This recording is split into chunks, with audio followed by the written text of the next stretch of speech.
un verdadero pacto social. Ellos se constituían como cuerpo civil político, decían, y prometían obediencia a leyes justas y equitativas que serían creadas para lograr el bienestar general de la colonia.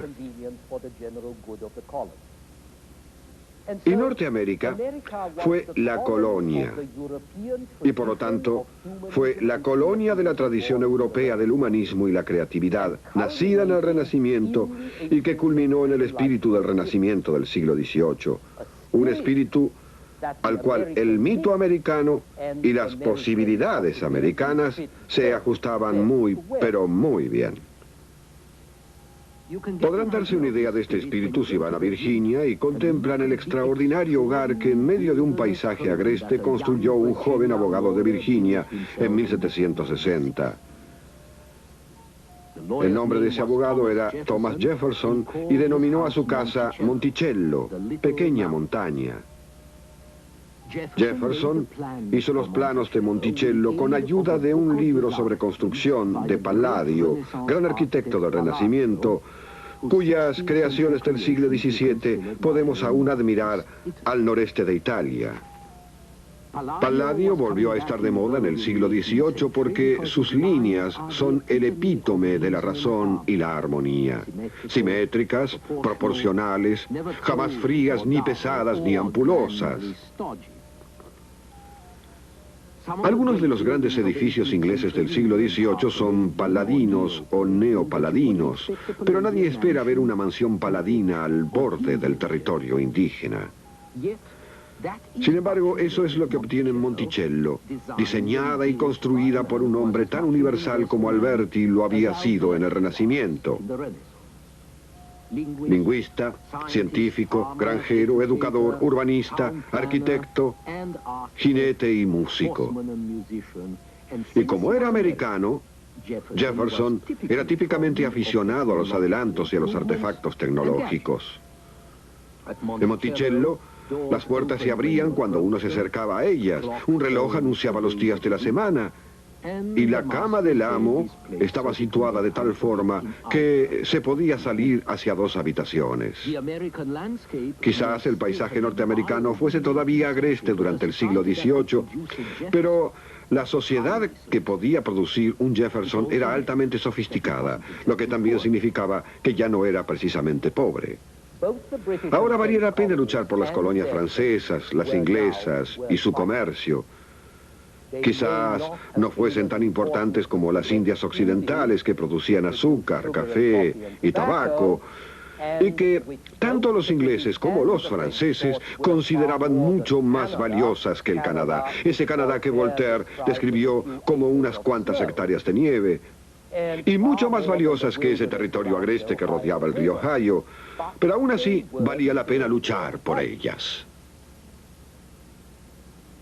En verdad, las grandes guerras del siglo XVIII entre Francia e Inglaterra fueron para ver quién gobernaría los mares y, en consecuencia, quién estaría al mando de las colonias. Porque para entonces, el enigma del comercio, la riqueza y el poder, estaba en ultramar. De modo que los británicos combatieron contra los franceses para lograr poderío mundial, y en esa lucha, los colonos británicos de Norteamérica ayudaron a sus camaradas británicos contra los franceses y contra los indígenas que combatían del lado de los franceses. Fue en estas guerras francesas e indígenas donde hombres como George Washington obtuvieron su experiencia militar. Para esa época, los colonos habían comenzado a llamarse a sí mismos americanos, y se alegraron cuando en 1763 el Tratado de París obligó a salir del Canadá a los franceses, ya que ello significaba que los franceses no estorbarían ya en su avance hacia el oeste. Tampoco estarían los franceses para armar ni ayudar a los indígenas para resistir el avance colonial en territorio indígena. Pero cuando los franceses fueron expulsados, los británicos, que habían sido considerados como protectores, comenzaron a parecer opresores, o al menos una molestia, ya que los británicos no querían tener problemas con sus desobedientes hijos americanos. Ellos no querían que los americanos invadieran territorios indígenas y causasen conflictos que costarían dinero. Y lo que es peor aún, los británicos, que aquí vemos altivos mirando un mapa de América del Norte, los británicos querían ponerles impuestos a los americanos por servicios que ellos, los ingleses, les suministraban. Servicios que los americanos consideraban que podían suministrarse a ellos mismos. Los británicos querían dominar la economía colonial en beneficio de su propia patria. Querían controlar el comercio al viejo estilo. Pero los norteamericanos eran comerciantes libres. Así que casi inmediatamente después de firmarse el Tratado de París, los ingleses y los norteamericanos comenzaron a disputar y 12 años después comenzaron a luchar. Esa fue la Revolución Norteamericana. A veces se dijo que la Revolución Norteamericana fue 10 años de altercados y 8 de guerra, pero en realidad las raíces de la Revolución se implantaron con los primeros asentamientos británicos en Norteamérica. Hay libros que enfatizan el hecho de que casi la mitad de la historia de este país se refiere a un periodo de dependencia con Gran Bretaña. Esto es cierto, por supuesto, pero da también una impresión falsa, ya que, por un lado, la dependencia cultural norteamericana con Europa en general y con Inglaterra en particular no se limitaba al periodo colonial, sino que se extendía mucho, mucho más allá. Y por otro lado, se podría decir que las colonias norteamericanas eran mucho más independientes políticamente desde un principio.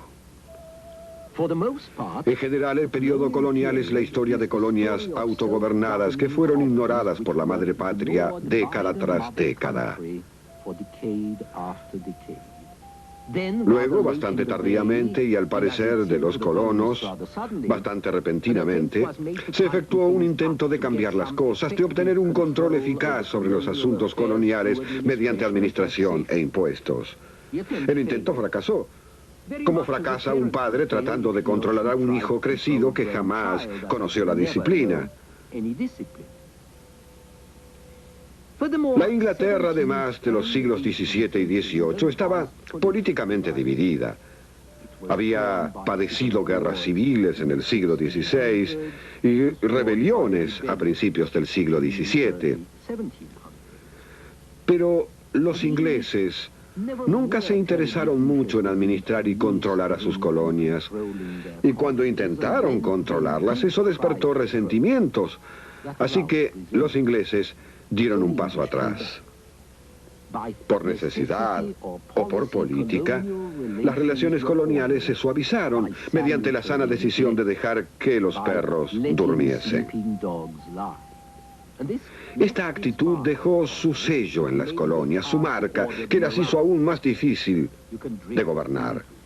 Se puede emplear una política, pero el hábito se convierte en costumbre y establece una especie de derecho adquirido.